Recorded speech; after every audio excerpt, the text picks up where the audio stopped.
the West. Since I was young, mommy, you couldn't go to bed, you're probably chow, yeah, MP before the of that, something about quiet. It's after you're picking now, I think you're president, your papa, come beside you, your family, and your baby. You're the level against the papa, and I'm on slow, so depends on how it my young for. Yami on slow, baby. Whether the NPP likes it or not, whether they agree or not, whether they like it or they don't, whether they shout or they keep quiet, the women of this country have decided that they will not confess and not lecture on the group the first woman vice president of the Republic of Ghana. And to that effect, whether they like it or not, I will pay a number from Bradford, I will pay a number from Uniform, I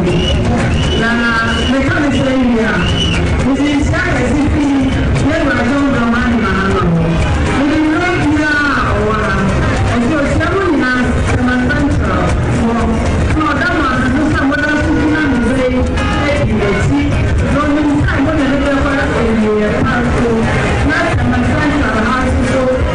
we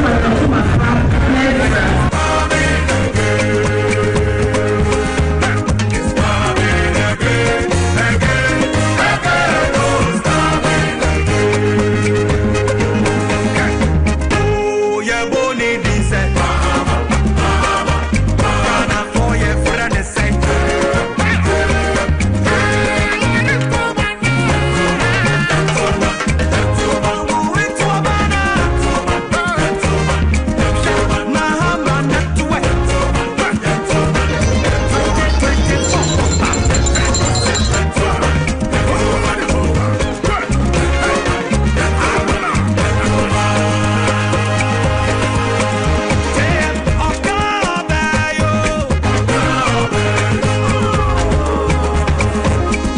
George Emmanuel, what you believe?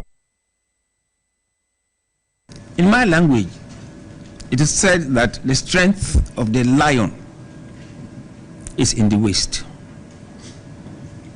That is where the strength is. But if you look at the waist, it looks like one of the smallest parts of the body of that lion. That waist is the National Peace Council. And Ghana brought together, particularly the political parties, are the real body of this lion.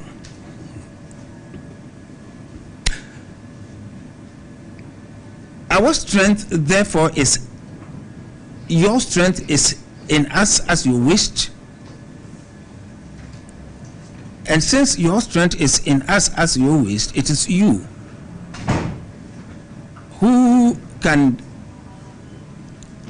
make that waist of ours much stronger to be able to serve the purpose that you expect of it.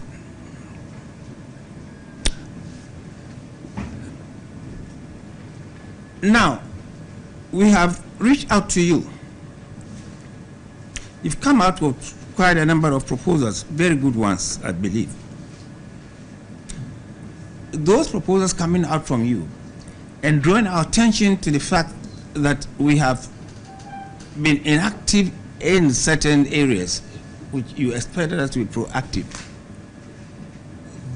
should tell us and the whole world that if right from today an issue of that nature comes up from your party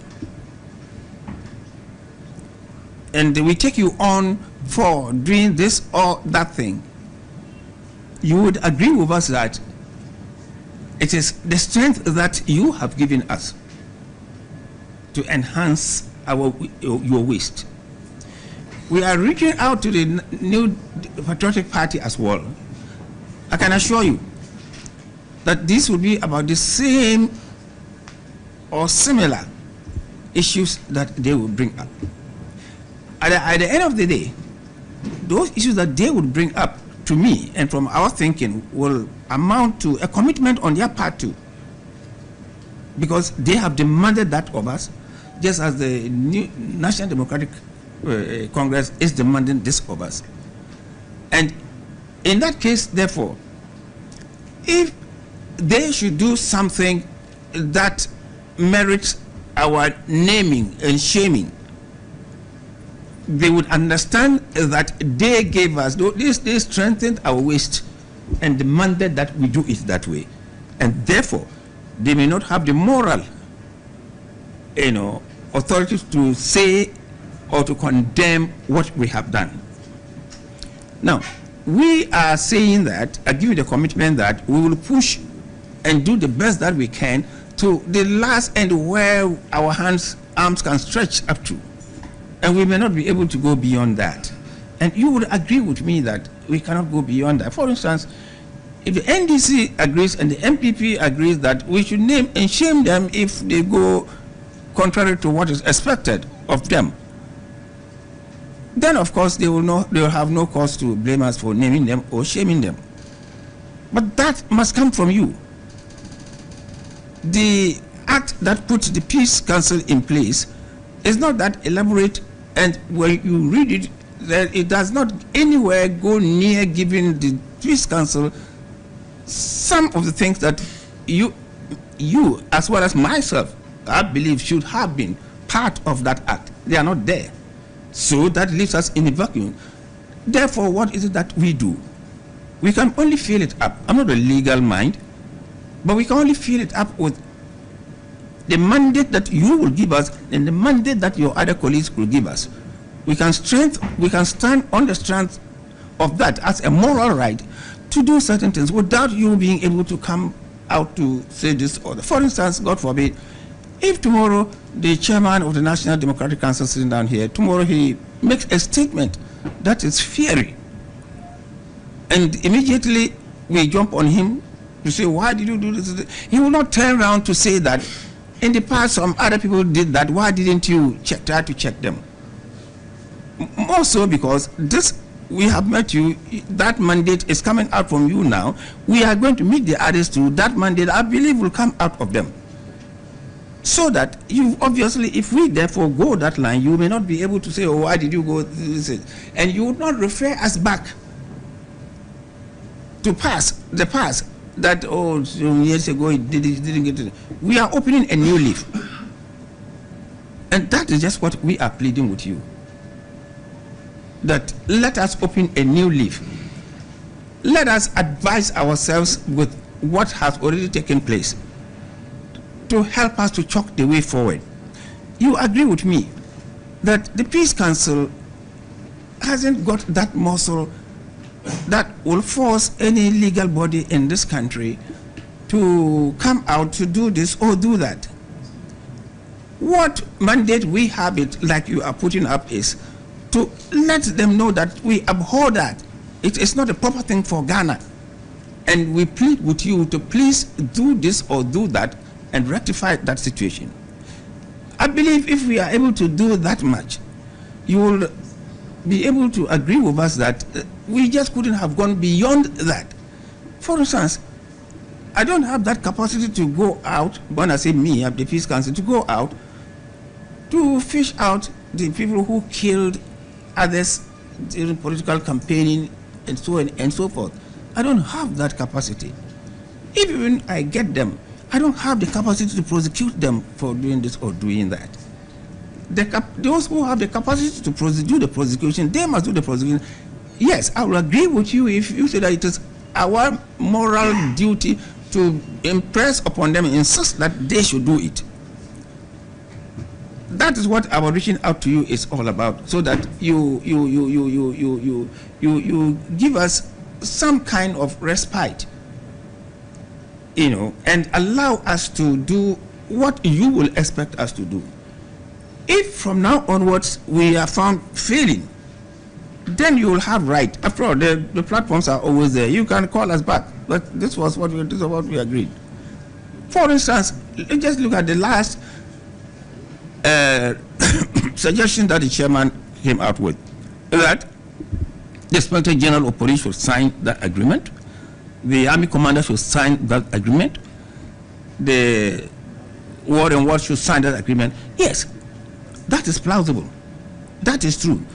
Because the one who will implement the thing, those who have that duty and the constitutional mandate to implement those things must sign that we will do this or do that.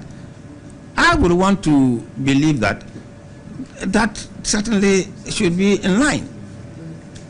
You get me? But then if we even come to this, that itself will tell you that in the past agreements, peace pacts that we signed, this clause was not there. But there is always a time for everything. Now that we started thinking that no, in order to help us really to make those peace pacts that we signed meaningful, the implementation should be there, and we should put in place mechanisms that will ensure that those implementations are put in place. For instance, if the Inspector General of Police fails to arrest people who have killed others at a political rally, and he fails to prosecute them, then that will not.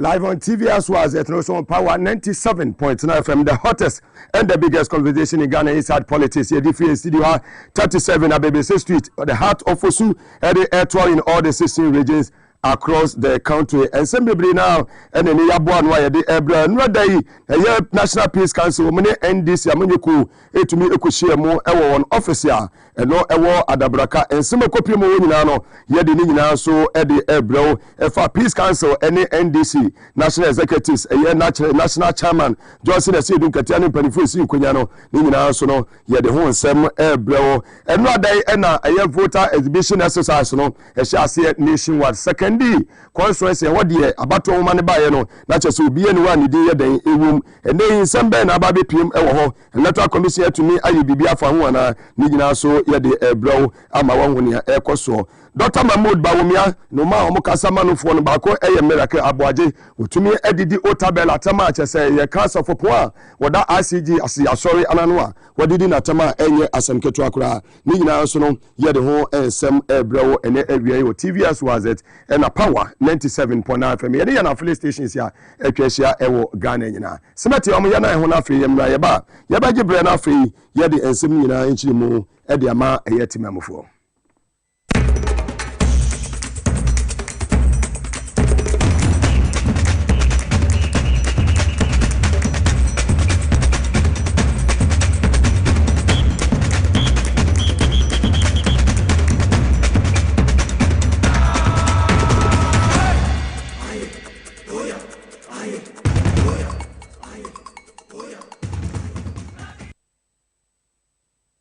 To the people live on TV as well as Electoral Power 97.9 FM. Yes, Asia. Yes, Asia. A free and voter exhibition exercise. Yeah, a course so a nationwide. And right there we are. Not just a turnout room. Then yeah, they say a koye kra. Nina a double bar. I was a electoral commission to me a boss at the Bay Team Mufua. Womo actually mudin and Maso so mukore so mudi. A war about woman man as mudi anymore. Bibia it to me a con come. And not day. Not just a yeah, they say a so any kra. Ya chese wo hwe eye sentence awodu a amafo ekoko yenyina na obedu wodi pa ba ko mienu miensa na omu na gina wo ehwe ne ekoso ewo ho wei ene ne tumi ko so eye enu adai na enura yi abra voter exhibition exercise no amanfo eko cheki wo modi no na National Peace Council so abawura and this amonyoko wo national headquarters na national headquarters wo kopi na jase Johnson ese edun katia na one panifo etumi edi nhyiamu a na jase sama wo de yempase meje free Johnson ese edun katia no moti no ya beje bre na yatumi etie sama ekọ so nkitawudi a ye Peace Council ene and this amonyoko kohyiamu no etumi ekọ so ni nyina fa ye 2024 abato a ebekọ so on the 7th day of December 2024 no na jase Ghana fo nyina beton santene na yatumi atumi atoaba na no na Johnson ese edun katia eka se de see here in 2020 no yetumi nya ho adwuma de ati ade bekọ akoka 2024 ede yetie Johnson ese edun nketia Ayawa so what's going to happen. There was a commission, there were recommendations. The recommendations have not been implemented so far.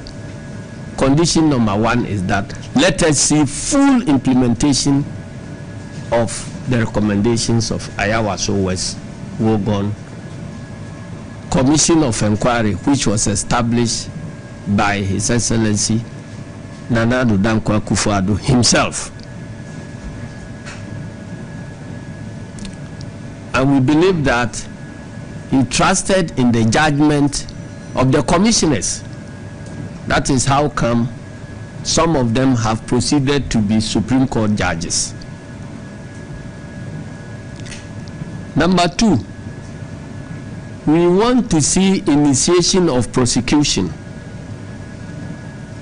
in respect of the perpetrators of the killings in Techiman South, Ablikuma Central, Banda, and Odododio. We want to see prosecution initiated in respect of the illegal printing and handling of several, about 1 million extra ballot papers that were intercepted and were destroyed by the police in our presence, and the records were taken.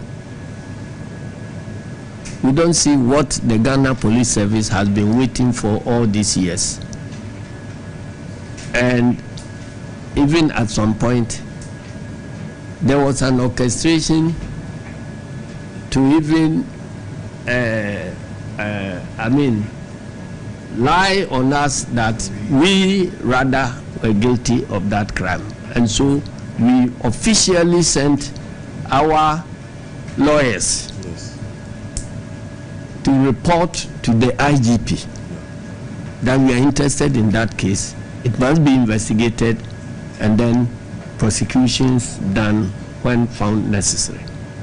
We have not heard anything about it. We want action on it now. Otherwise, the next election, the same people can go and now print more than 2 million. Number 4, there is an active case of missing IT equipment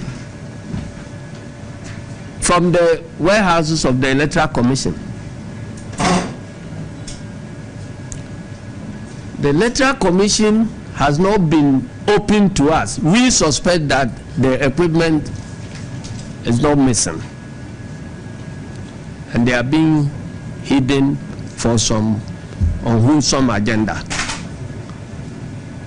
Because anytime we talk about it, they say the suspects have been arrested, and that's all.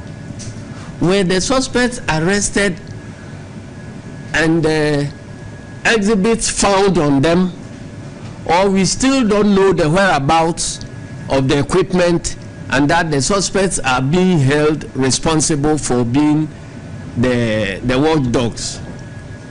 We don't have any information about it, and we are going into election, and the same equipment is going to be used in the election ahead of us.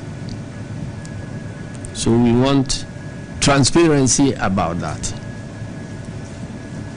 because of that, we have our confidence in the IT systems at the Electoral Commission has been shaken. And we have a history in 2012 where our colleagues from MPP found it necessary to compel the state and our development partners to field an external consultant to actually investigate the whole IT setup of the Electoral Commission and brought out recommendations for implementation before the election took place. Our friends from UNDP, I'm sure you will get the evidence on your files that that project was financed by the UNDP. I think we can look at that one so that to put our hearts at rest that nothing untoward is happening in the face of missing equipment and the type of things that are happening, discrepancies between registration figures and all that. We must ensure and assure our supporters that nothing fishy is happening there, because we know that the last commissioner that was appointed, Mr. Apiahene, was a regional election director of the NPP before his appointment.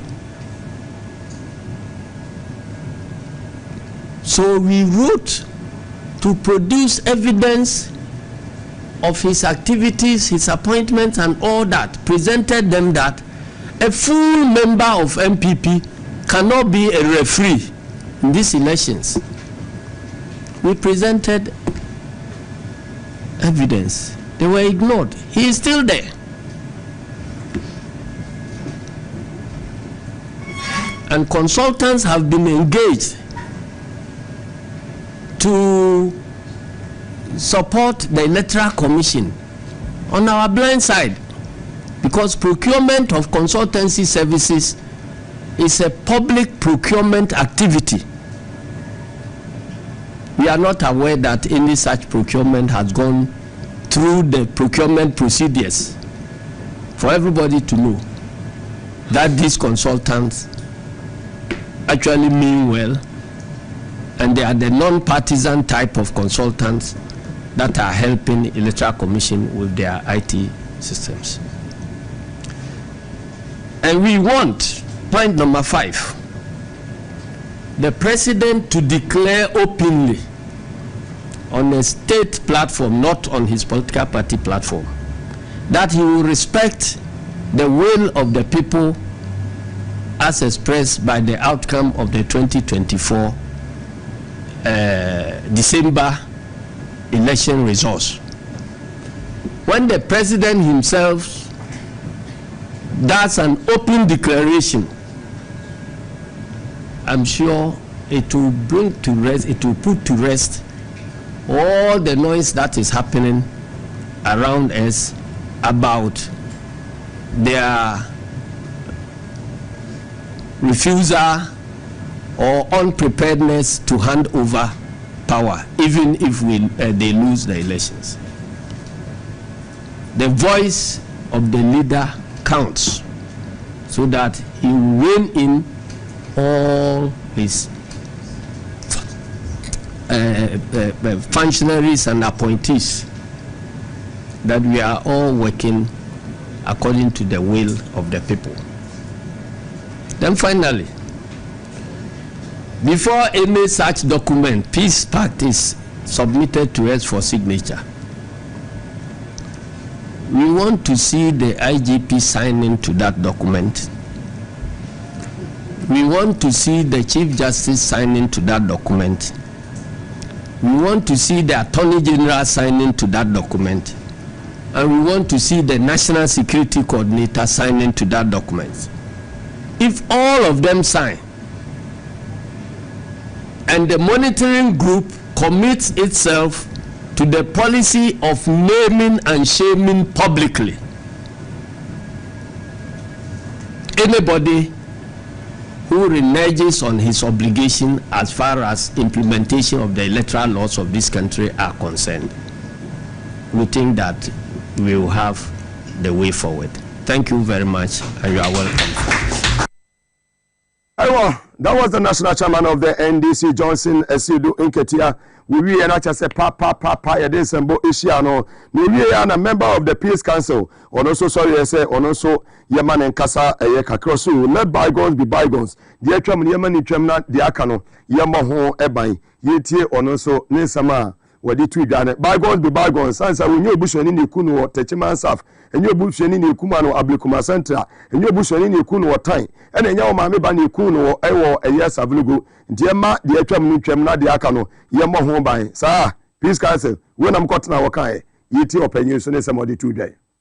The reason why I've said that let bygone be bygone, but when I talk of the bygone being bygone, I did not say that we should forget that things happened. We must continue to remember them. That's part of our history. And you can't make progress if you don't know your history. We certainly must bring it on board to help us to be able to understand and know what we want to do. This committee that we have put in place certainly is clothed with the needed authority to be able to do the number of things, the very many of them that we say we would want to do, because the committee did not put itself in place.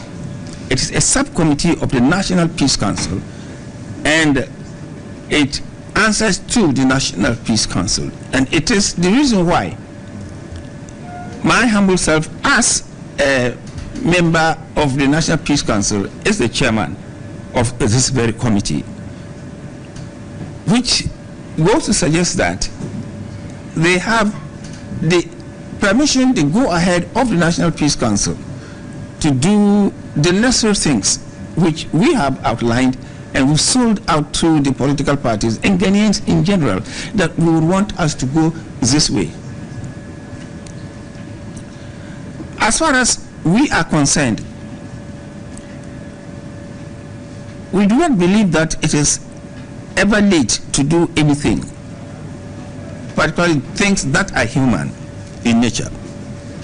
But we must also accept the fact that as a committee, as against powerful people like the politicians, we have our limits and we can push to the end. Just like we normally say, you can force a horse to the riverside, but you cannot force it to drink. Papa, we otegana ha na say otehin. Ote Jupiter na otegana ha. Ana ya sisa skabi ashu mubutum se omunyini umunni ebetua ebedu abatu oso bosume miensa anu mu nyansa se wase yetra se ne ye kan sum biasem ensemo beka ye nyina sebi we panyini kameka se ensemo kan nyina ye jinisem se mi busueni enu umma iku omu wotachema asafo na ewie mi bubefu eyibi ne anu ku no ablikuma central ewie mi bubefu meka se ku ami bunya ebefu aba sabe on empraduasa sakofo we any so called council of state mu na ball my Ghana so mu wo papa eye ndie enye no omutumi ka ho asem yete Ghana ha to aba ma nipa wotwe ewu Burkina Faso yeku Ibrahim Traore wa yekwa yeku ama enne already yekoso Burkina omo single digit inflation obi anwu Nigerfo yeku no obi anwu Guinea fo yeku no obi anwu Mali fo yeku no obi anwu ba ya tena Ghana ha say ye wo eye democratic dispensation kamima mika bia memu democracy ne yete ase ya to aba ma nipa wotwe ewu compensation wa say de ma busuafo na bia president ka eye abotoyem sem bi kire busuafo na ebesi ne ye ho hwe Peace Council say masori any nam radio stations and among nam political parties I would also say sign peace pact agreement. I said inyano mu pie no omu kwadi di no mama ya I say be foforo so omunko Johnson Esidu Nketia wakanya asasema ye den aguomo asum na mami free peace council ho na minya wo mo ene awie san so mo se mo kokan nyina nyansa bi anim di a kire mo say ya outline ne niam ya se mo nye mutumi ni na du kufa do kwata se no wo ya ye besan mo antimi anya enye force se ye bekwa kosan ya sa koku yen krofo ene e ba se fence ma se nyina obi aye be ma self defense do or die ne nyina ye ko o de obeti ase no ate ase de on te ase no ato ogu very well. Dr. Mahmoud Bawumia ni kasamafo ye friend miracle eye abuaje Kotena TV so say ejapade document no se obi an wo say eye papa e friend say Pastor Mesa Otabe ni din ye den ewum kwaye omo bafa so a omo be bre na se eni ade ti sambi o ma hu ni say papa ne sati be bo mo say mobile phone de mo bi fa mobile phone na da iPhone 15 enfa nto eye wo daache wo destiny no e wo wa wonsem enya iPhone 15 anu ma won se o mo start ye sanko fo mo ka sa te sebe enne no o mate asisi si o mu kodi Otabel asem atem o mu ni Otabel atem na ne bank no gu ye no se scan de kwa mama wo do so ekobie pure water factories any ade me person meje nsem no aka free obi okasama Dr. Mahmoud Bawumia ICGC for members mu team a muntie na mo fa mo ho adwen hwe mo sofo eye papa ya o mo jeri na nse yen papa ya o mo jeri na nse Otabel sofo yi in someone prison atu ACM in someone prison o sanistes emanisisi ebo ho sisi amene okasai atu ACM mote so mote no asem bia o makoye ne operation surgery ewo nechi o mo de ne to someone prison ho 1 month no da infirmary ho or da infirmary ho sa for 1 good month sabri ameka sei ye de nakoto eye Rich Hospital yakoye ne operation udru wa de atete ane sa me de me ko ofa me ni ko hu no security awon ho no bambo ne very very very tight ya hankofo ne na nyina obi aye ne operation sa kronfo ya PDF fa kronfo nyina da so na mabonten na so for Paul eye Otabel Mesa Otabel asam na abawo man of integrity papa wa bone bra papa was started life was na on ne yire bench so na no mu yadan wo muda sa papa we baby anyame ahia no aba beduro wo bia university amasa ya no mkofuo bia anya bia kọ anya degree bia kura papa we bia enyuma bebre amasa nkofuo we ebi manya ebia aye wa buatua Ghana for this bebrebe school fees including some members ya omo NPP mu enne mo anya bibia na Pastor Mesa Otabel ase maguni banga wie ede ne ba atrese enso akọ prison 15 years ama wakwati atam ya kwa ni operation die asadu onu samo samedi Otabel atem Bawumia sports person obi okasama Dr. Mahmoud Bawumia oso president edie no yetie sema Miracle Abuaje waka afa eye Mesa Otabel ho. Capital Bank was giving over 600 million cedis to recapitalize. That was money from the taxpayer for free. The owners of Capital Bank took this money to go and do galamsey in Zimbabwe, open pure water businesses. They took the money to buy big cars. They were given another one. They squandered it. In fact, they used one of the monies that government gave to them to go and set up another bank. The collapsing bank, which government gave you and I our money to, use the money that was given to them to save their bank to go and set up another bank. Now, MPP government comes to place and they say that, well, government has already given you several interventions, which you squandered. So we don't think you have the capacity to manage your bank. So the only thing the MPP government did was to change the management of these banks. The management of these banks. And ever since UT Bank and Capital Bank, management was changed and merged with GCB Bank management. Sawa, have you ever heard any customer of Capital Bank or UT Bank complain that they were going to withdraw their money and they told them they don't have money? Come on, let's educate our people properly. No bank was collapsed under this regime. Well, fake news. It just said be Jimmy Fuwe nyina nti say obi opera president edi otumi kofa Jimmy Fuwe so onya ne kasa mafo a hwejo mama never Joyce Mutari Bawa hwelo ya bitus anamo Felix Kwachi ofosumo James Ajeni Mbuatemo na we sukonoma we we su Otabel eye galamsey Otabe eye galamsey nti Otabe eye galamsey and when was say making sure say best stop Otabe from say oye galamsey yenya obi a oka say o de the presidency no ebeto so want to me fight galamsey a ono kwa so na mabotene me Ethiopia to che no sebe jimi fu yi na eja mo no manenam ene o mo twist stories eye me de say NDC wo empanifo o munum de professional forum ambassador Sampia le mu said the biano setting the record straight wo be kan sem bia na enye no kra papa no mo de anu ya yeden e de aba ambassador Sampia le onu team ye damase say wo hwe ensem akoso nura dialogue we akoso e wo NDC national headquarters o muni peace council na ya no for house e twist e ye ensem no te say the NDC for ye mpe asumbi asem na yesi will be APPs ya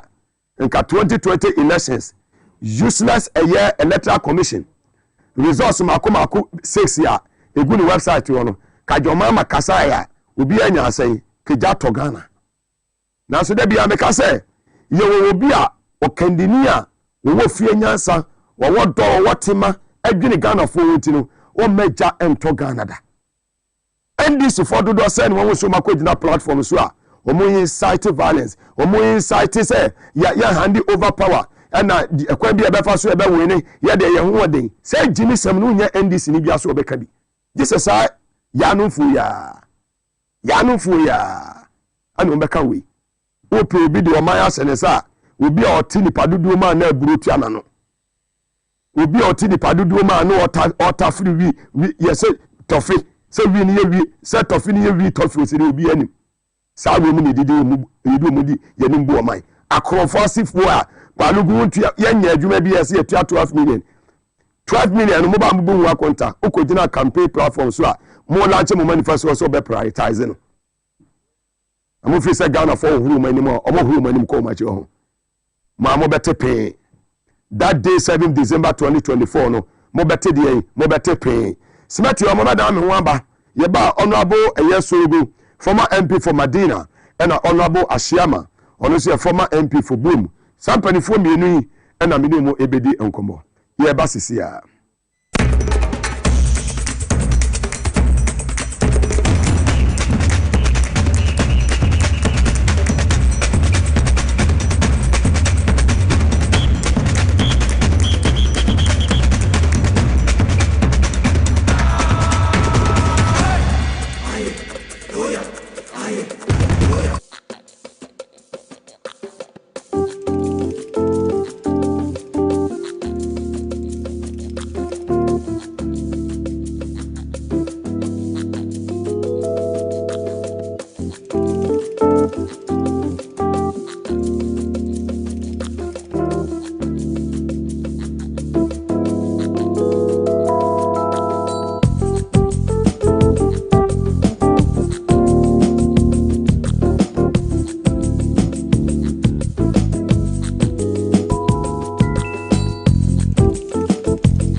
In the northern part of our country where you come from, and Amono, can you beat your chest and say, yeah, yet this signature project in the north? I think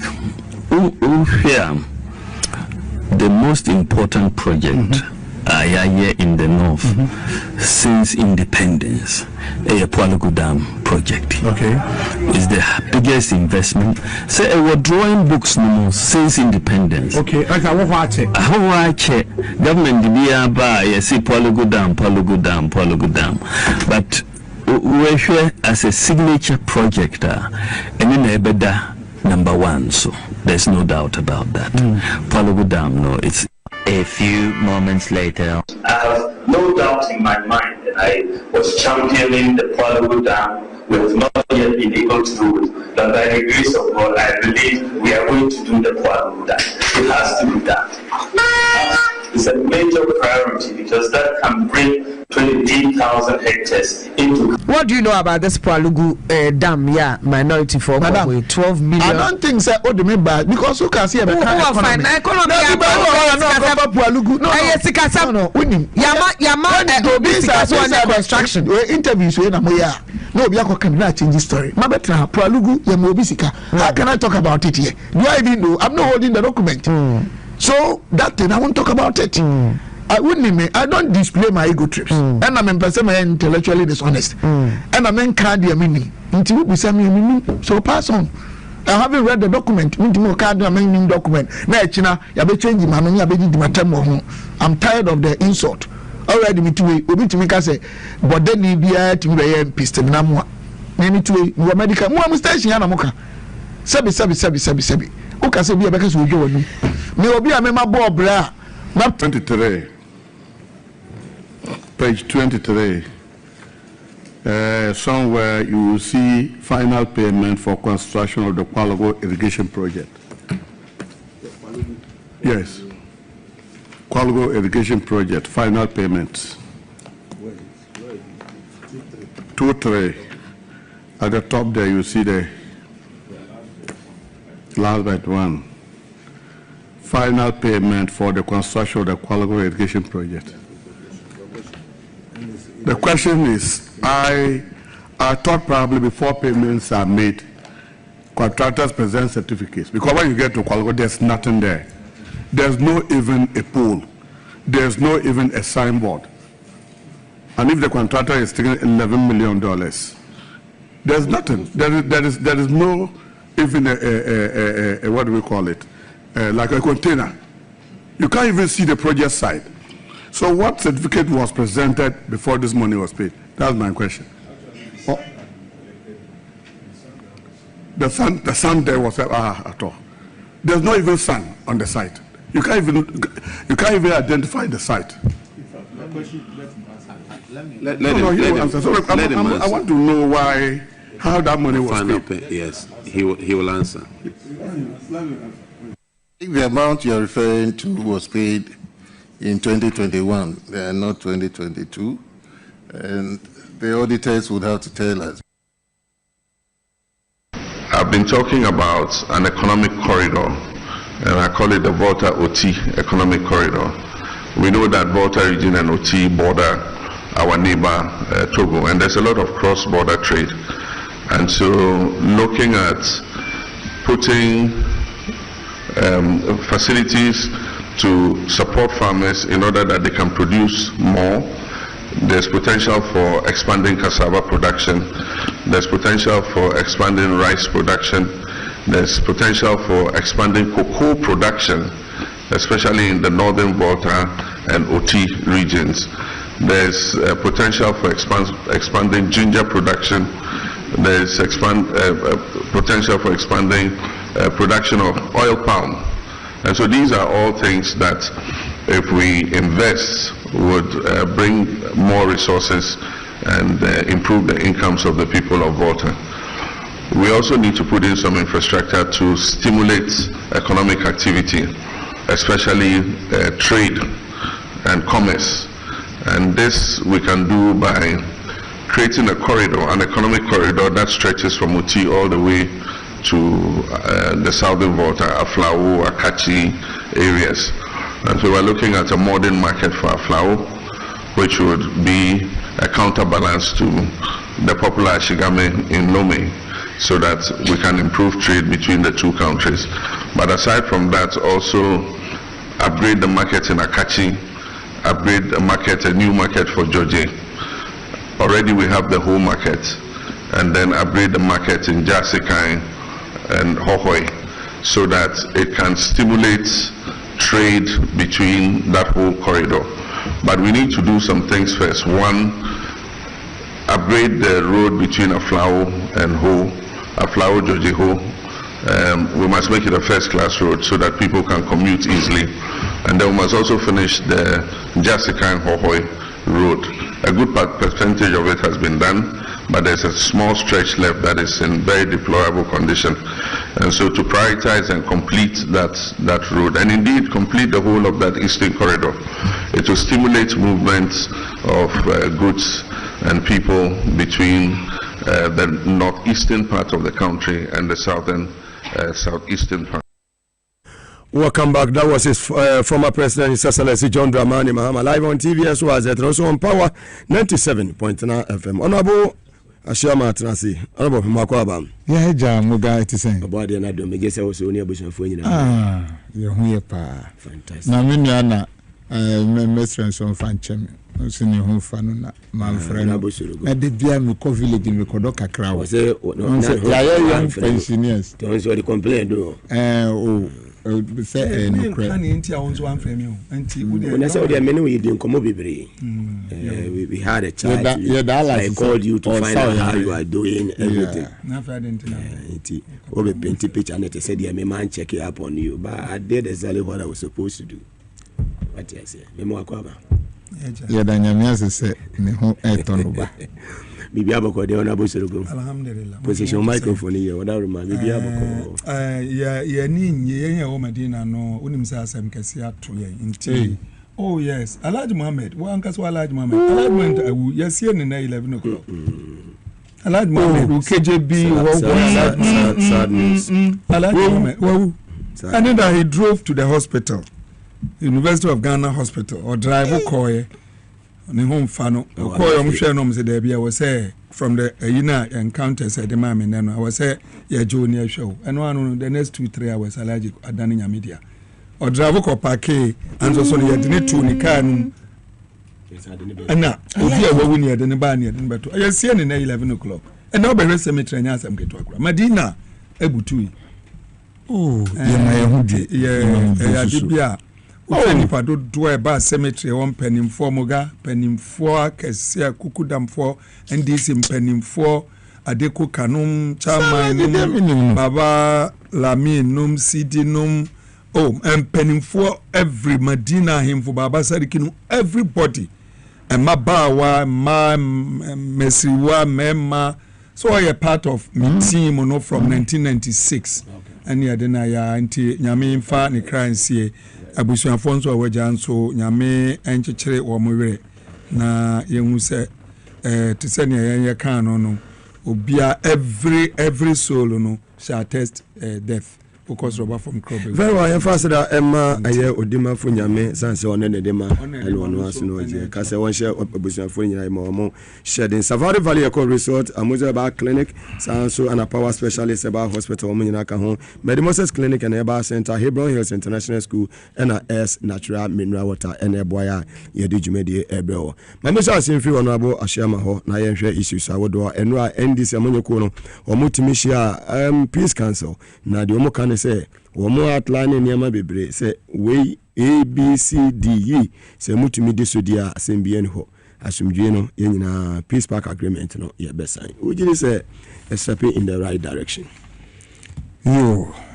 nentia medical acha for ne ahwefo ni nyina nya me secretary time me MP opoku John Kajakro Michao my whole text message nienti ayeka se openyi wo fie eni se onu wa hu bi pen na wati bi pen enu nti na owo fie na NDC amanyoko amedom no ye nyina ye papa ni Honorable Johnson Asedun Ketia wakasa afa sa peace council for anamoto ena wa kyerɛkyerɛ obia nientia as a chairman onu on pese ana on sani sakrata no me sure say binu bedinu bona adenti na on sani openyi bako e peace council members oh who de bomboni na san led by gon be bygone nyeye kyerɛ ne se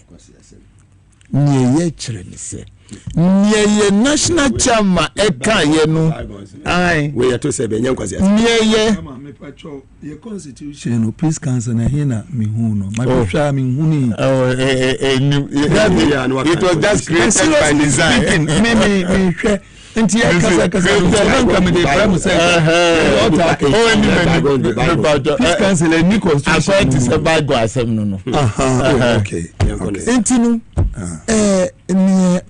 ye national chairman kaye no Ghana for Israel ewo mu na enim na peace council penny for mu to hono in your individual lives no I am not talking about that but peace council your friend no ku amuti mu no mo amuhwa infaso be na ewo mu ebi ma Ghana enu na ese bisa na se akwati se peace council no enyabo akwati se NDC amanyoko bibia omunya sori anomu ko NDC office chorore.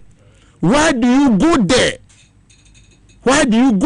Because they say near can say me national chairman say and na yen nyina nim say during 2020 election yakum nipa beye nwotwe peace council penny for say muba no makum mo a aban nyahwe no enyemu ya omampanyi kura enam about nisuna yakunipa no waje akonja no omampanyi nankasa ntumi antoa na mo ti se nipa dasania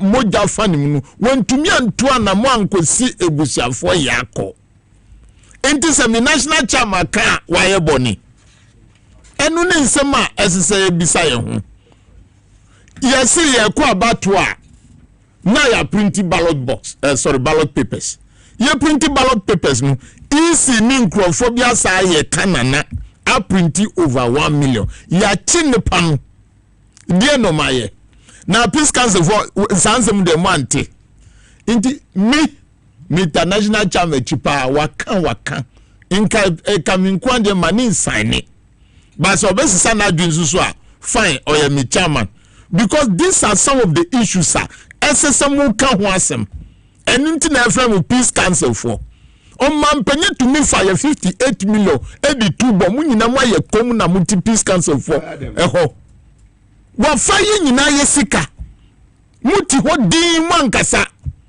ni ebe ye ndisi fasempe na muni hu anamoto. Why is it so? Peace council for muti ho ba umia numo afa ye de be $2 million say sky train omu baba ye mo o manu na ye nana ni mumba no enya nsa sika na edibe hwe mo ntumi ehu anka ho hwi ana no de enya ntokwa enfa ntokwa ma. Those are the issues you have to interrogate for 4 good years amuti ho eduma ben kura na mo aye edi amagana na se sa akọ abato no yenko na anko sani tie ye tu aba ni oji tuminu sika ena ekura no na sa sika ekura no odi hwe man na ye tu aba yi nanado abetina akonja so ye disika ma no afe o se ni sika onu na ebusuafo moga matise amuse napo ni ma mi firi chebie wa hu inti echebi se amuse akanfo de se enade no mu de nyesa no motena na ma mi firi Sierra Leone se Liberia inti nu enunti na omudinu nanado dina ya chichi esa akodada asantifo. There are issues on the table we have to discuss. Peace council or real bro. Yes, peace council yes ramu mamumbe pe assembly ama NDC for yenya brepa. This 2024 yenya bre say ye kwa abato no yemfa sika yemfa janba ye ko empty handed. Na nko to aba no awini. Inti munja nyama bia mudi ye dimbe shishe ko shifo binuma no na musore dabia na NDC o musore dabia na NDC adentra aya waso ogon yati commission die no mampanyi ye mo peace council for there na mo kan ye there na mo kan fa ho enti mo nkasa nsam say mo hu ni faso that a kwa ye friend peace council ye value for money analysis mo hu ni faso afi we obi anku ye betu aba no clean na ye yi MPP afre ho esese ye yi o mo free ho adenti na esese ye MPP free ho MPP for ya o ko show mu 2020 manifesto no mu so be bua ekuafo amo mu fertilizer amo mu ndro oma fertilizer oma mfa ndro ama former minister of agriculture did say afri there akoto ye tumi di Ghana sika mbrante sika di ba kokora we ni oya ni say somebody say oba be di president minimum no pa ninyo bia ba minimum no pa answer na obeba parliament no factory e tema Ghana China food or shamenima me na me supply the company packaging sacks na company na kaza ti say company no kra gu answer no parliament but say no so be the president sika no nya free he ye di planting for food and money sika di man no in the highest inflation in food inflation in Ghana say we continue few what do you sika we e di atwa signboard unninam Ghana fanani nyina ni signboard na netiti ejina ho so peace council for sanema dem hu these are the bread and butter issues peace council for month nyan ko bisana na do ni ba mi ase e ba mu se na obesha Mahama unemployment rate of 8.4% na se na akodu 14.7% month nyan bisa. This is also about peace because unemployment is a security threat issue in this country. You have to think about that. Honorable Surogo, I think that council must be cancelled. The council must be cancelled because a infrastructure because omuti honu as omuni feria. No, they have to cancel this. Infrastructure and that is why the young are suffering. Why is it so? You have to look at every nooks and cranny in this country, in the development of this country. That should be your responsibility. Because when somebody is hungry, it takes the security of the state. There will be no peace. There will be no peace. And that is what we are talking about. Nanado Ajano Fasi can offer 52.5 billion Ghana cedis. Revenue collected to the Okashi Commercial Bank. Sikanwa ira peace council for Manti. Peace council for Manti. Say and nam say COVID the bayanu, COVID the kunipa, and ananado susu asa ku Ghana for in terms of onuno fase kanoforata BDP aoyeye. Amanfo wu obi di nisika ko say oh, during my pension time, during this pension time, all these things happen. And a piece for Mutiho, and a man for you. Munja NDC for Munja NDC for now, Michelle Pipi Bosse. I could now be social Pope Francis Botomukra, yet the leaf with Gumus or Bewu. Baby, MPP for the bedroom. Yehu in trouble, Beomaka, go and check.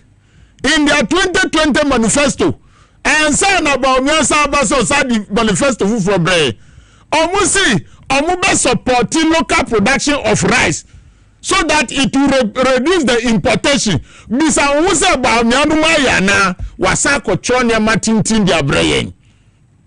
Banyasi, oh Mahama Ba, Onu the accountability beyond to be the Bunkunta and Farmer Ghana for.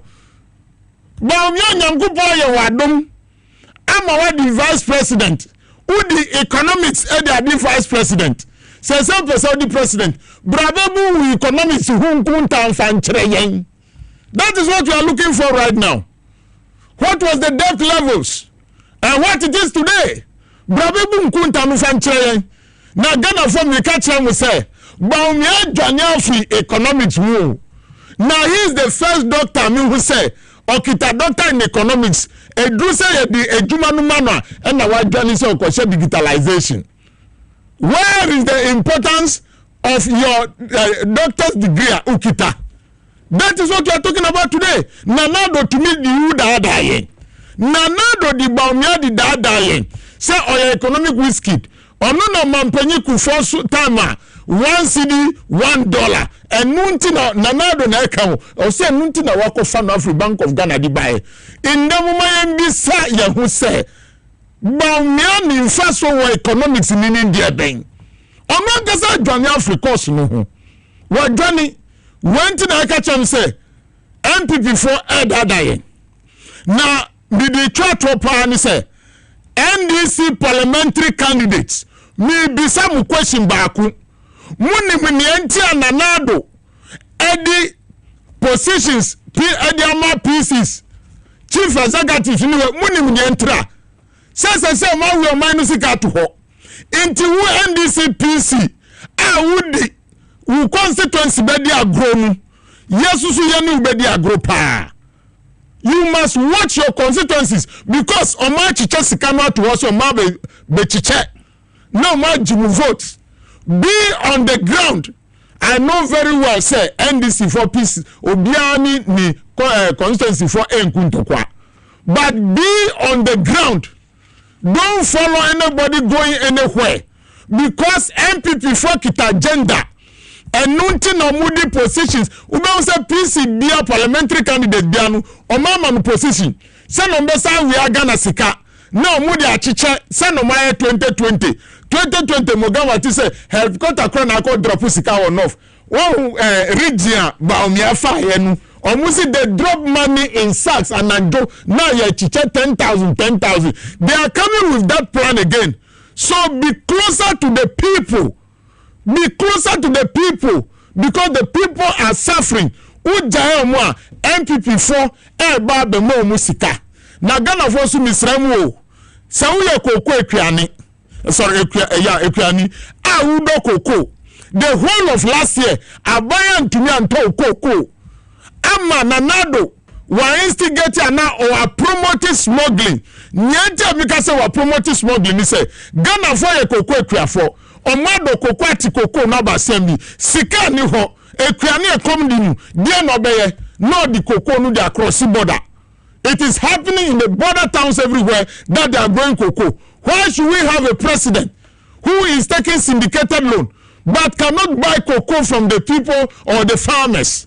Say we minority leader in parliament why here the press conference say the Ghana Cocoa Board nu omu chere say omu anga say ba be pesika ekuafo mu ntie nyewo mu ni say esa mambo brantinu obi ampeson sama Cocoa Board sika ewa manoni omu pese syndicated loan omu pese signing gwasia nu enu na nanado koso de etu ho ansa na okọ because mu ntie eka amabo in 2017 Cocoa Board onto akatia drone waboka 395 million Ghana cedis.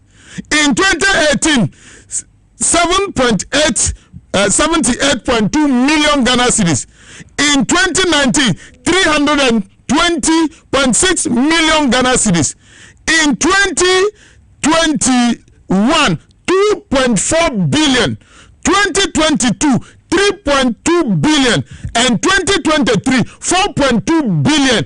Na mama mbisa say misra bisa say intinu sama na ye adwuma Cocoa Board na ye to be tra afibia ye bokase enu nti na manoni for so mumbo mubusi abiom say de omusi omumbe boaboa banks e wo Ghana no banks omu close no indanu aka manoni for de nkoa afa ye kwa ko jisika ewo manoni for bank ewo Ghana na ya chance hu asamo hu nyansafo mu wo he media chair Professor Mate nanu media manu next time ebanu Professor Michael Kwe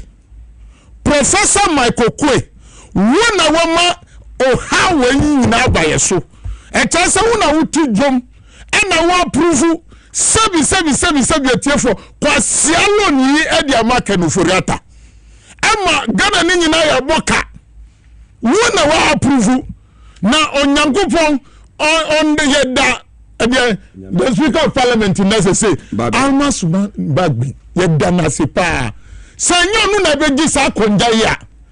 Bebia sa fo yi de bedum. Nkanya gro.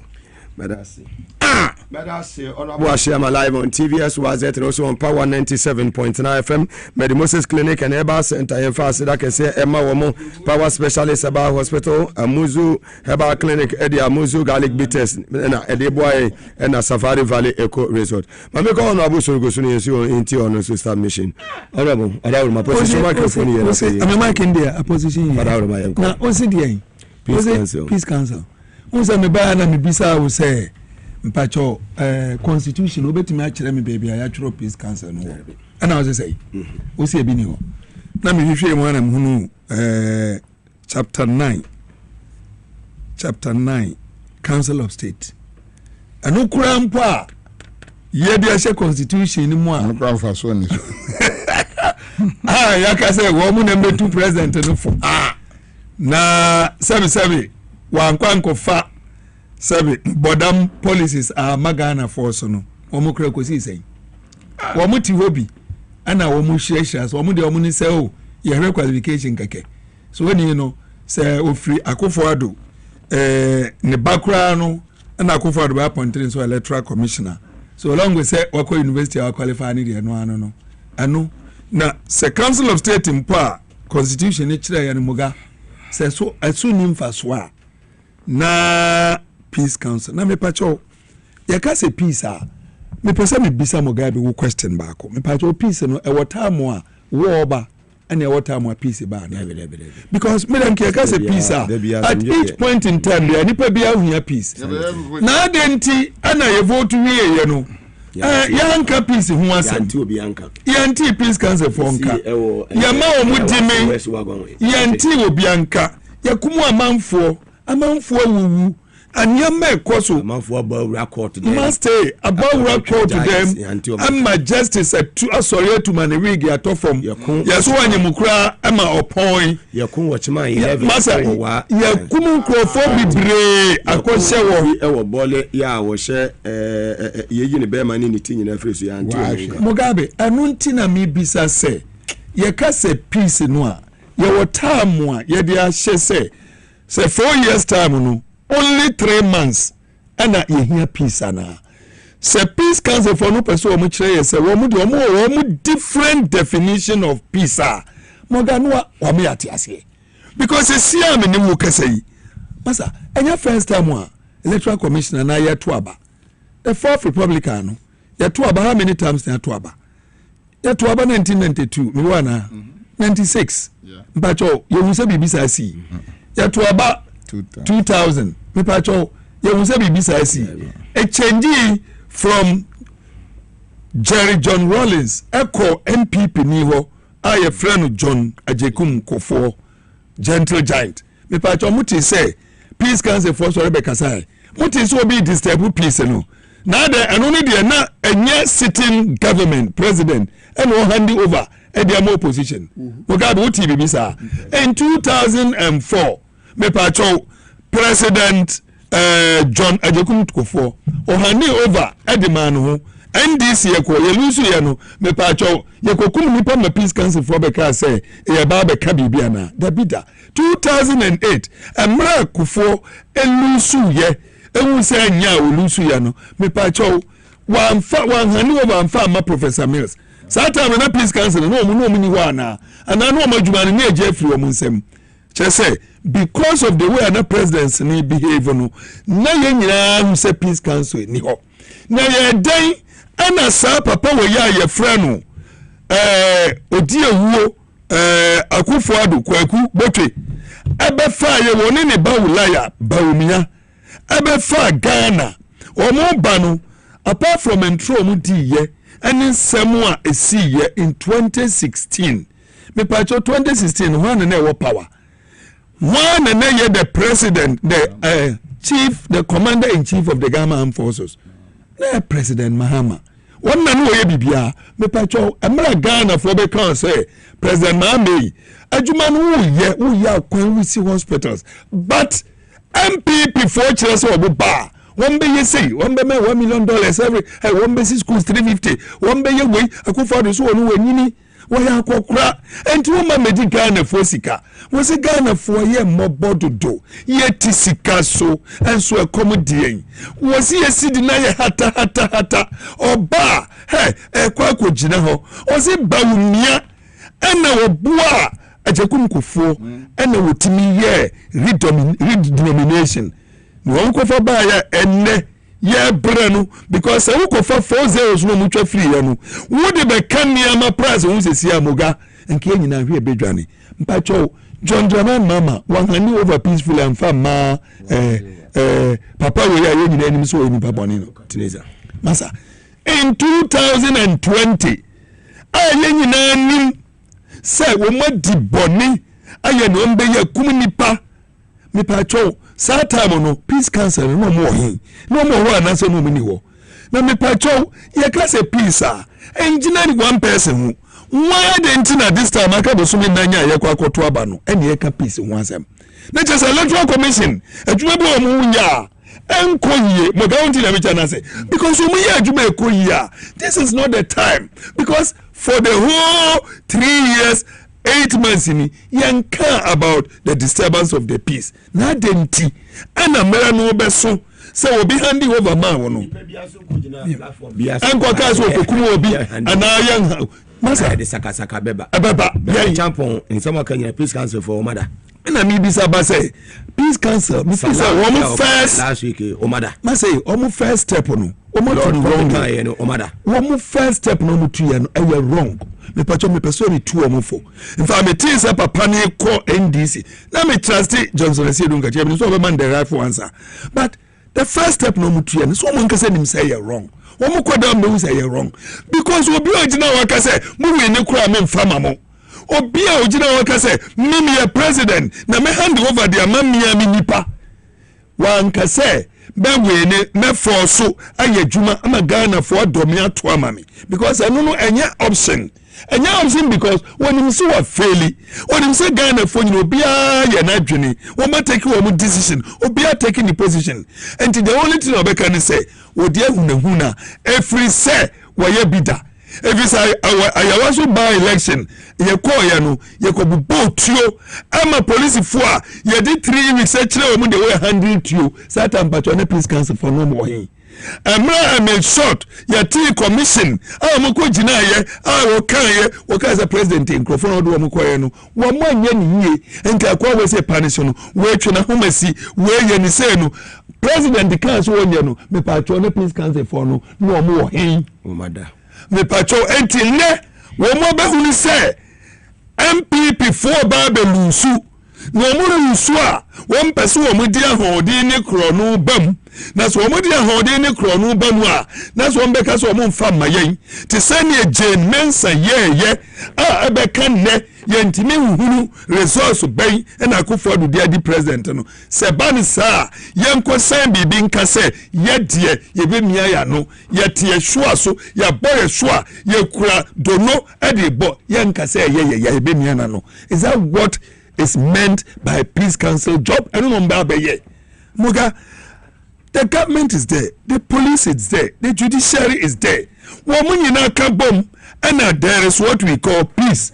A dear role no play to make sure say the peace is there. Na denti and a ten piano on the train, a train, and chrono koso, snita nanka. Bra champion so beji bra champion ko jina ka say hey ye hand over mo bia ne peace council na ujina hin I don't know any more threat to you and this yan carry yes ye dey nim say be we ni because Ghana for beji atum because adada na akofo ni bawumi abeye no ene omo to ada ho enne amanfo kura kania ene omo de hwehwe NDC ni JDM enne me ba ya because yes etu oyonko ho a etu eduam anya sa na nkasa nkrofo we no mumma amra ye gani down ye tutu police fo kunkuma police for free land gas for kuma police for peace council and as a peace council no it is only particular politicians and on here peace one more mutita kaswa for here peace akrafo hia peace boku nye kosua kronu shino peace council the ben wo masori aka say ye effort na ye nyina ntrase nye hwe na benkoso che say ho de peace council for many pa bia ni wo nti ebekum wo menkum wo mo he say what na watimi anya daje asori akukuduro seminar me the council now the councillor at the statutory yi ben constitution won ka ho say ya na manfo ka minia amanfo ka na mo nkyere baby a akufoadu na ye free SHS ya na metia hwe na meyam agumi in the first place no masa free SHS no constitution by na de bae the 1992 constitution one no na case on constitution na ye bogus ento mo nkonkoye akufoadu na lead ye oso omo de omo ya lawyer for bon force wo mo nko enkonkoye bi na yen sabi agimi for no yen butchers no yen hairdressers yen traders yen seamstress yen farmers yen laborers yen drivers cowboys and the contrast natural constitution in the same say sa constitution wa ye tworo no ye di same say enfie du echi no obiara waso suku a waso okono e waso okọ suku free ni so otena fie enya sa di same say enu echi no ye make sure say economy ni peke no ye mfa kwanya befa so nkakra say the be secondary school so e be ba be free ye ni edi share sa book num akofado wa anwe hoda MPP obuni mu hwe wo mo adida emfa wo ni o mo dwere say wo mo di ajapade book beba na kro no ne Ghana 40 anya no wo mo mra no mo mawia no mo maji nko no mo mpe obi a simpapani no mo pharmacy o se ne be ya wo mo project no wo mo agenda enya chimfo nyina eye chibie ye akofo ene ne mafia fo ne ye wanyansafo mo masa professor nada professor ade na yenia fama Ghana yenia no ye free zones board ye kwajo chumbo afo mo nyina nya no na nkrofo fu obi ni enya chimfo masa chimfo buafu because wo mo nkasa kura ne ye teacher wo mo na akufuadu kwajo chumbo afo mo ne ade akufuadu enene hinchefo no gabinum ni nianum ni yirenum ni mpenanum ni ma na numa ma enyansafo no mo fi wonyina ye ndesifo ena yadi akwakohia ena ni omodwene ni say compare be fa gabi nya asema gabi ye kai de pa masa forget gabi dabi say enya asem na enya asema gabi ade tina na ade ntumi man appointment the record ben o United Kingdom na dey obi a okose mba no asema o say die na oye na na akofo ni enti ni Mugabe yi asema make an say you mama for record first step no mo to ya no because I have been there I think say this is the time for the Peace Council to come back to Ghanaians and say Ghana foi ya boni and this is for mumfa ncheye if anybody needs to be preach peace MPP Akufo-Addo Brana Champong wo mo si wo mo de wo mo wiatena so say ya wini o say ya wini o mumfa maye no enu ena wo kwa kacha ze papa ne wo ka no edi nyamransa beba edi hinti beba eba emani nkwada ne bre wo Brana Champong me no ka say wo kukuru nkwada nyina di kwa brochire wo nkwada nyina so amukọ woman for plane ko US US everybody say woman ko when enim na obedi boni plane 2 year then 2 year baby for transit nyina enim na wo ya ka wo si yankonko shipo anami so go amiti we matches say na mde ko shipo but there are other places and this year easy amasanu dey easy kra menya me petrol akoto aba ko na mde to me ko ho a aden any year easy na me ko nkala me so me ko shipo because in the first we need to me shipo in the second sacrilegious so bekasa me kwa shipo nyame abodi a wo body amaye se yenya ho mfaso no bracha mposi ye ntiase yenko shipo no kan peace council no mo yin me nka se ye mpe peace but wo mo here peace kase pa Akufo-Addo bracha mpon baumia MPP for mo wi sika mo suro se si ba ya baba ba chi wo mo mrani ni wo mo bedi and no mo start poison wo mo no wo mo ne here peace some wo mo nkum wo mo twen na law no ba abeye wo mo di nyansa etime di forest adi ya will forever edi wo ma mu nkrofo na awurade se wo wele no kura me ntwen e ma wo nuru so wo bese ne kɔ wo mu ana wo mu hia peace enti so wo peace preacher won konko preach branch ampo na e kan kakra bi no ne sure e bo no to ama wo dimirika e ba betwe asan te se ne wo no nko an wo kana sam a wo nim the meaning of that word moga hey me say Ghana hey on the 7th of December by the 8th anadunko sinu na ya announce NDC parliamentary seats 180 president over 200 to over 2 million votes young company yeah oh masa na say we are see aye kon yen nyina na de ohun agija na wuti ene opa ko MPP for stronghold na say focus yi ni ama board mu na mutu 180 seats me 180 na de am so am hu 184 ipi ameka mi bi achiro okay nemuru ganyambo nunga okay enti media enti anu ana peace council for because we madi die ono we madi free masa state council of state o ma me no mo na no di samfun o mo ami yakotu amena mfaso bia ni so ya hwie $58 million sika nke betim ya ye yakofa sofo a ebidi mienu wo mo ma me no mienu wo mo awofo ye mienu wo mo passport ye mienu wo mo bank account de buburubu ana Ghana card mienu ana ede wo mo aba na akofo do wo mo achi asofo a matwem ho afemu no mo ye nyame asofo nyame hiramu na mo amoda so wo mu no hey masa yeah every day you be boss amna we din no you be bom din se muni amna no ene be ko yenim nyamo de be ye enti no moga a wrong step towards a wrong direction. Peace Council, they should come back, apologize to Ghanaians and say they did poorly. They don't need to exist as Peace Council. Womunja Ghana for already Ghana for we are peaceful in nature. Nemom men mini say aboa no da ho no a wakata nani no se wutie ni dua no ankasa o kasa fa wonsa be wonani wo do wonsa ko nani hu dia eni bibi besi muga pam no twa no eye ba akopɛ on the 7th of December Ghana for be kire 8 December dia ngochi night ni announce da John Dramani Mahama ye twan na na akufo do pew won pew enyo no na eyi man na atoma John Dramani Mahama enyo na atoma MPs and Ghana for the Tumanu and the constitution which say Ghana for Kasa. That is the end. Bright Tampon, obey Johnny, who so Johnny. So it's simple and straightforward. Young Nanya ready. Maba, you be protect him about. Everybody must go. See, I can say, Monko and ko check him about because a beer comes so moon.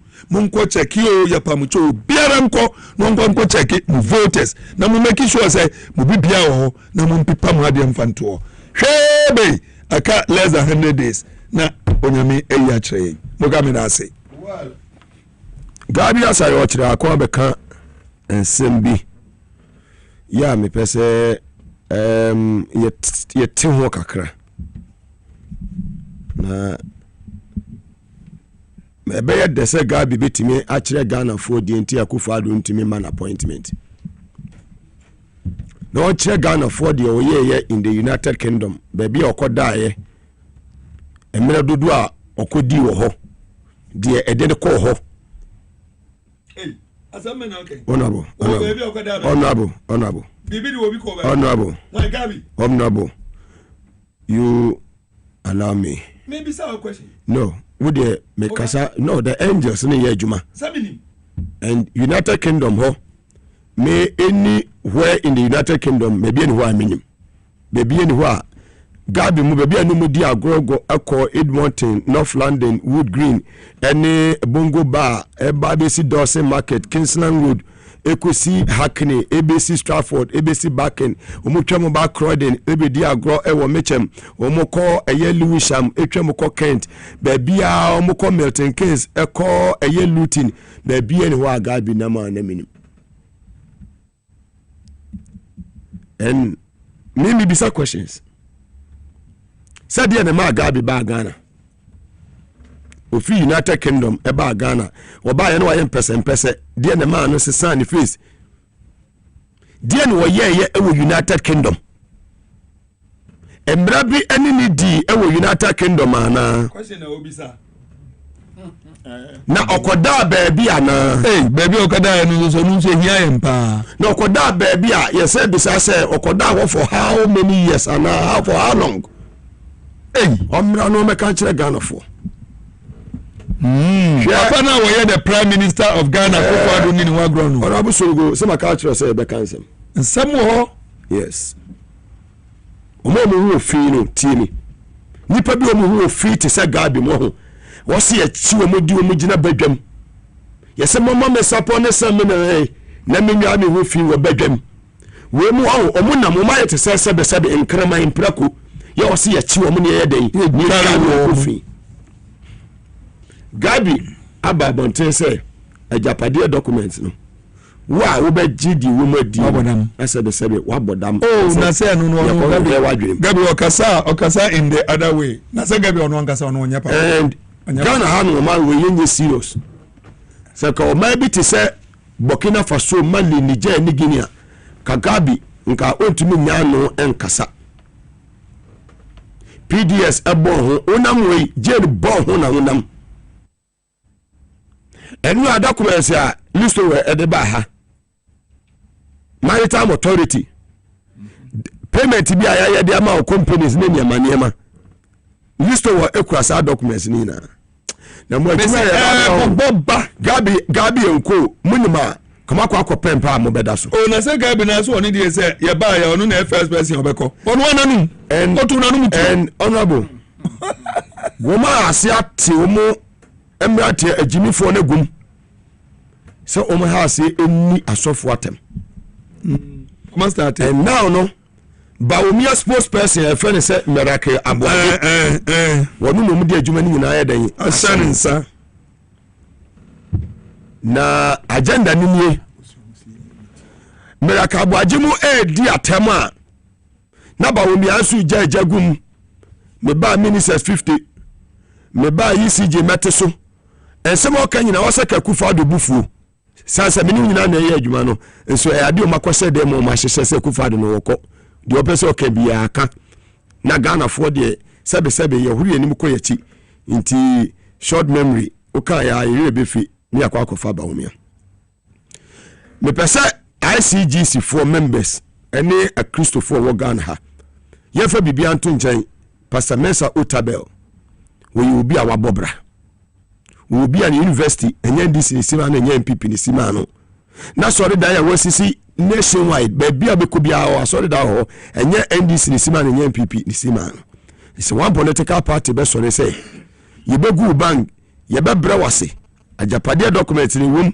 ye be timrate na gum na enei merakabwaje ha se kasa me pese Ghana fu nyina production team mommo video ni nyeden emame na obia otie bia nyeden tie ensema omo ekafa eye Pastor Mensa Otabel minipa nyame akwa ho.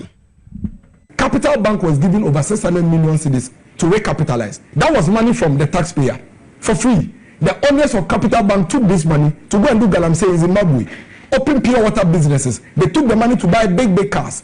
They were given another one. They squandered it. In fact, they used one of the monies that government gave to them to go and set up another bank. The collapsing bank, which government gave you and I our money to, use the money that was given to them to save their bank to go and set up another bank. Now, MPP government comes to place and they say that, well, government has already given you several interventions, which you squandered. So we don't think you have the capacity to manage your bank. So the only thing the MPP government did was to change the management of these banks. The management of these banks. And ever since UT Bank and Capital Bank, management was changed and merged with GCB Bank management. Sawa, have you ever heard any customer of Capital Bank or UT Bank complain that they were going to withdraw their money and they told them they don't have money? Come on, let's very well. Very well. You can see where yes. See num aduro.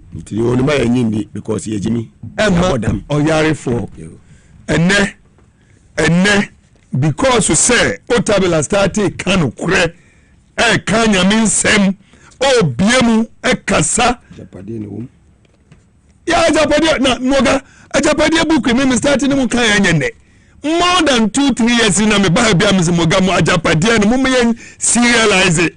Nana people didn't take me serious. masa ewom ni din wom asofo akukudamfo nyina wom wo mo so no hadwe ni nipa dos yempe kwanya befa so ebe ha no nyina wom enti me I am not surprised at all obi yesi obi your friends say miracle abwaji hwe no ho ote ho wo so odi koye den galam say edi bi ko bie bank wo mo di akoseti ice water pure water business na sabe in as otabel na say otabel ya kwada ensem wo nyina ka no so na so tie sani sofo man na wo nyina so tie ne bank staff no nyina so tie say what can sem be bre agu hufi say all what you were saying ya na wo preach no sa na okura na wo nya papa ya jelu omo jelu no wate ato e won some prisons matisa wanya spine problem ama mo ne ko akoye surgery tunu mu fi no afi no mo de na ba reja mo ma be ne surgery yeah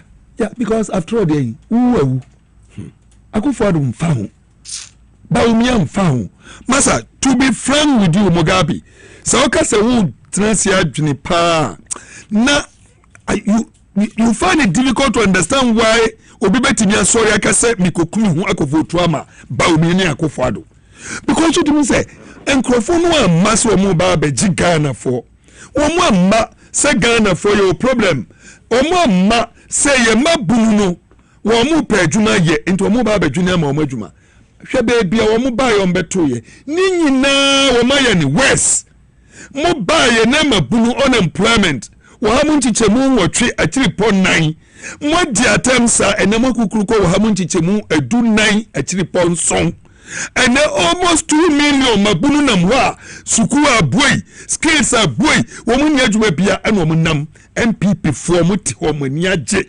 baumia te ho na ni age baumia si time bia ye bebo eniam okeka ne 2016 and 2020 no ye bope na awase agunu so wotena se odwene ohunu obeye Mugabe media semba ko pe ye say adiboniye ni odwane atatamu adian obia ni nachi obia nta nachi obia nta ne do ana bosomfo ne de bia me ka kire o ha sei wo mu pe wakum a wo ma wudi kan bodam na wo bodam ni wi na wo do 3 articulator ba na o de akwasa ase na afaso anu won ti ase da hwe enne Ghana wo dwene ensamwa MPP Akufo-Addo Bawumia in particular wo Bank of Ghana incompetent ye ba yenko World Bank yenko Borenko MF scan wo ho na yentimi hu ne this can be ye no wo ba Ghana hey Bawumia and now see a boss audio ni trewa na wayare we visa na be ka say wo ba hey yenya any ye the free taxation to production Bawumia we refi say wo ba taxes no wo be tete wo be ye free wo uye visa wo ba ye nkoji lombia na ye betolu various roles no ne dia ya kwan no ba me wo hi ene tolso ne ye free wo enne enim guase na Akufo-Addo ye obi pa de we Bawumia di na nim nimtia adi na tem agure nim ase no ka ye obi a nkokoda ahwa on sorry there be o ma plan masa me anya plan me be say plan Akufo-Addo na bom anu onya Bawumia nso a wono nso so abon zoom anu onu anu nyina ko faili anu ma twini say hey masa enne ye ni record bi ebetimi dia ko ka sha Ghana for blame ni wo de fama me fa blame ni hey fama me kasa me after all be akokura me nyam sika e de na me nya bio ne nkwada nyina hey wo mu boyfriends nyina mama wo mu contract akase hey dollars hey ya nyande ebenya fa sha me ni hia so beba because wa ma masa ye ba hu be kire ye wa nya sa scanner ye wia no adan sa sia ya jiji mahama betete ye masa mama Ghana for betete tu de kasa me kura me kura de ba mu aweni a airport mesi kasi ubesi masa enu echi anu okojina ho ka se wo mo nkaso mbesi airport da wo si ubesi wo se afa de obesi airport no kasa obe productize no Maase. But I mean, okay, because when the quacker says, you was a cover so quacker. No, was here, Gabi Mupian say, or call say, you see, Jenny Catcher say, by better think canals. That's a massa. A betting task, no quacker, you say, your baby, if you betting task, and I'm a band bayano. My bayano, Samosa, the mammy, my band, baby, if you never you see, bitch, massa. She said, ya answer a book election will be about them. I'll say, yeah, very careful, Muja Bruno. Niwe ebi mo so tafe tofinu na de kali tofinu mo tafe tofinu net of you ebi so bi tofinu o wa ni ya de ya ni aburo no kwa woni de ne go aburo na me de nim ni e wo ni se nsema nsese ri dia anu ode miracle na miracle ka tafe tofia won so o kan sem bia won akoda we no me person bi ka kire no say be careful on very very careful. Yes. O see yema banks no sika edikan ahye yesa mom second one when yesa mom second one it is a lie because no mahama mom banks no 6 billion liquidity support na on say oha oho no nanka mahama plan say obesa mom second one say na MPP for buy o mom sa sika no bio. It is only one amount. Now say obi to me jilum. Our banks are sure say you have a bank guarantee say obi to me their jilum ye di mau.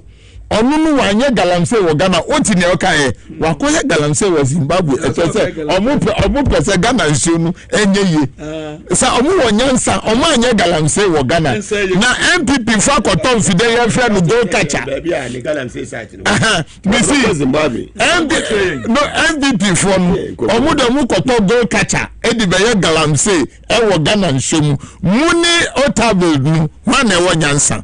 That is the question we are asking.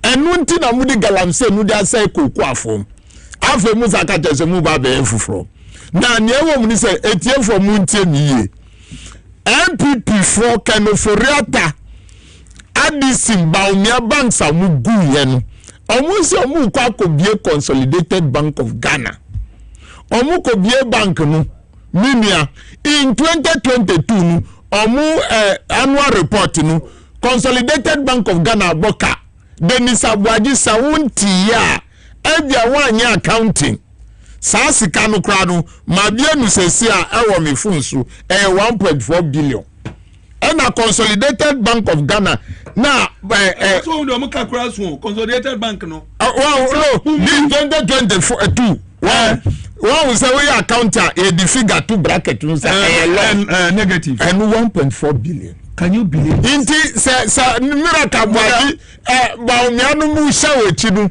mi pa cho shawa bra bo mu ye wi akoda na miracle abwaje pa shawa bra bo mu ye wi ya ene somebody po ye wan somebody we na jini we say no dey kwakwa ba ye wan somebody no compare yes masa how can you compare it to Joyce Mukhtar Baba any liabilities that is na no ni ajeru mbate no na yan create ya you are too young to be talking like this. You are too young because nu sanka woni menukro pa na komia mapem ba umianu mu ko wia obinu mu edi ko chiche sala nka uba na kire won tunya be ka kire ye say ba umia boys na ko wia mu edi ko chiche sala 10,000 bucks. Those are the things. Your brothers na say who contract I koso na no mini obi ko radio so no buka che say Mahama Kranu atamsinu when you say investigate me say that is correct na so tifie mu afie wura ya kromfo a tenant so ya kromfo a when na be check why afie wura o ya kromfo sa Ghana na yeti say if you were a president or the asofo kojina na wa we are $58 million intinu no betumi asa check obi enu ntina Cecilia da pasika won pass be sin do ya ho anu na dey want ni inti sanka me catch any panu say sanka ye prof let notes na tiasia in kabam yon the vice president because we give $2 million so ko for sky train aba sky train no susu amba wasisa the bank guaranteed their insurance and omudia we are PD electricity of Ghana omo we are sika for about 6 months Inti sanka 8 months. Inti sanka Thomas na ohwa ba onya vice president mbida. Ba esa say efiewura ya kromfo na tenant so ya kromfo nti bidia ya din wo krom ha kronwa na ye piano ekonim na MPP fo mishebubo yesika amawia pa de ye beji yesika Dr. Jumameno hodie $81 million o vaccines mu embaye now go do NLA 180 ho national lotteries one ho o ma sub contract dia man crofo omu gi yesika die inti samia oku waso NLA na baumia onu so afa gold oil for the gold for oil minti krono na kanoforeta onu so afa the enterprise ebi twi SIC ejuma eni sika ni nyina inti ade no mu chiche ashama and before mu chiche inti gana fo mu hwe mu ye ashama teba nyama bi yam ya pa some transfer adwini ta no ya say SIC state insurance corporation yes we are not SIC Mugabe enterprise operation ekoso yes nana kufuado eni papai ni wo fancy bank baye no mutena ase wa japade num so mumfa kwan a wo mu de bra SIC ase aba insurance mo mumra na ase na aba adwuma nkesi anyina aba kasi nyina ya ko insure ewo but you see enterprise yara na nyame ho yes train yes abeka ne train man chelsea omunye ntu awuska na train da be na start adwuma na aka 3 months e ko election obayo phone so me pesa we adwuma bi e ma me mesan aba hobim happy birthday Kuma Eunice Asantewa Beko wo Securities and Exchange Commission and e wa woda be poso hima waso ma happy birthday yemi aba Eunice Asantewa Beko of Securities and Exchange Commission be poso hima se wo ma wo awoda pa ya memo ahoden ene kwatenten Safari Valley Eco Resort with the in the eastern region about wildlife experience upe baby ajiwe ni wenya dofu bi ape baby makwa jimoni no na modimoni achiro 0596914394 na wafre womo amuzu keba clinic de amuzu garlic bitters na eboye pe amuzu garlic bitters ni binum emwa moja ntimi ni peduanum afrusa ne ye ma ni peduano enyina ne naso brand pharmacy shop bi organ ha uwe ma obinya Dr. Amuzu ye ni garlic bitters bi atofre ne 0247776743 ofra obejo so power specialist about hospital say hepatitis A B C D yini be net to a fatty liver sciatica prostate anase wonu pede be na atechma ulcer compo and fibroid ni nyina fakodan no friend 0244544422 takrado mu ho kuma se eye o mu ho na enkran so no obehu o mu kwabata ewo eye ha Medimosis clinic and herbal center o mu de Medimosis eye garlic capsules da bedwa so mu pebi ennom emwa mamoja timini ni pedua ni mfusa ni boost my immune system no munyina munaso brane mu a mema prostate etemo sexual weakness male and female infertility hypertension diabetes sciatica typhoid fever malaria stroke any dental problems biano fakoda Medimosis clinic and herbal center from 0244068447 0244068447 ofra Medimosis omo ebeje so Hebron Yes International School and S natural mineral water. Honorable Surugo, over to you. Now, well, see a year COP retired a year bright to Drew. Maybe I will be a jack and command. Now, document be APA and enumerate. I said it earlier. Say, any a year 3 days ago. Need to any MPs about 60 Asia Defense Ministry. Almost at a meeting at 11 a.m. Na angels no the calculate transfer order. We a year 7 p.m. And besides said Dominic need to Defense Minister come up amkodi ye nina no ekra a year angels no. Kwaya mobe faso mobe we elections no ni ebecheche dia mamo phone so a feature na aba dia mode beye any ade no. Mu komo amodi nyina egu abontene. Angels are working. Honorable Surugo. Minia, before Kra Semidru on, Mamin Chro, according to IMF, our Mankasako Jiskan in the projections, Nkura or Mubomodin, say. Number 1, Macau. Wamu grow 27.2%, followed by Guyana 12.4%. Niger, do you know Niger? Kunu, wapam France for no. And ni uranium na France for 24 cents no, and now turn more than $100 no. Will grow 11.1%. One net also 4. Good France. Senegal 8.8. Libya 7.5. Rwanda 7.0. Cote d'Ivoire. And by Cote d'Ivoire, fine. Your neighbors. Your neighbors. But I'm covered in the Kamubian. A Kamu. Now, one way and Russia in a Kamu. One growth. One grow 6.4%. The part of Benin, our Benin 6.3%. India 6.3%. Gambia, our Gambia, no hair. And Katia for no, grow 6.2%. Tanzania, Ethiopia, Bangladesh, Djibouti 6.3 and 6.0. Ghana. Philippines 5.9, Vietnam 5.8. Ghana, na Ghana, yenim krobia friend Ghana. Yenim krobia friend Ghana. Nana Kufuado. Any Baumia, Abama Ghana grow. Sikano mbe grow no, so mbe grow no mbotom. Wombe grow no muyem. Enti anu de, masa, twamoko. Asamwa moga o kano. A simple and forward. Document we a japadio a dendenyo nina. I didn't know so be na to dawa. Na nyamia pa hontuma. Mede bia who sebedi ade ko yemu. Ka obi o chiri da ku na plan we nyina. Enti na me say everybody Ghana for me pamu. Chow ko to je wo fam. Obi anko check ni din. Wo kwa ko check wo din. Adwuma kro no ya dia ma Electoral Commission se fo bi. Ani MPP agency bi.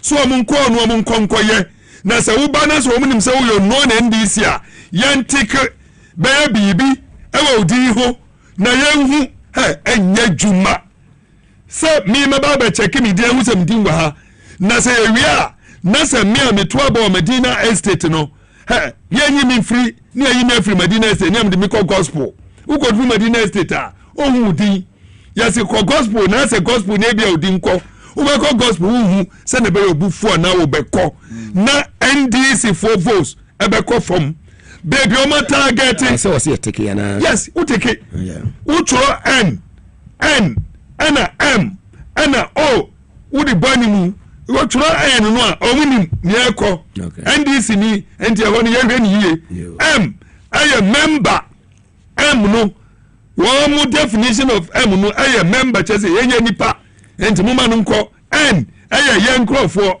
ntafo menra na sana ensiada Electoral Commission enye ke na medium enti yoga enye ade ebeye yie te se na menia ne kan ye no emre ne so a na so enti no wo de ya ba cho bi se ni bia ko check na anu obi anko before ko ye obo enu mami ntia ne ko mami ntia ko ya du abama mponchi abama mponchi very well LC ana mata akwatia ana slick mama munyina ya chia munyina ya de mo besie Mugabe Maase ni me de ono abu Mugabe starting chia ne pa na Mugabe na mada ye ono abu asama so ase oba de ne dom ye ne atinkwa ye besan edi enhia na bibia nso etimi akọ enkan enyimre no si akase ebo bepo so ema krantima ohine babo amabenie eni tim no ena ede ebro me munyina mo eni tie ye betimi asore me munyina mo netie Mugabe ra asi nyamisha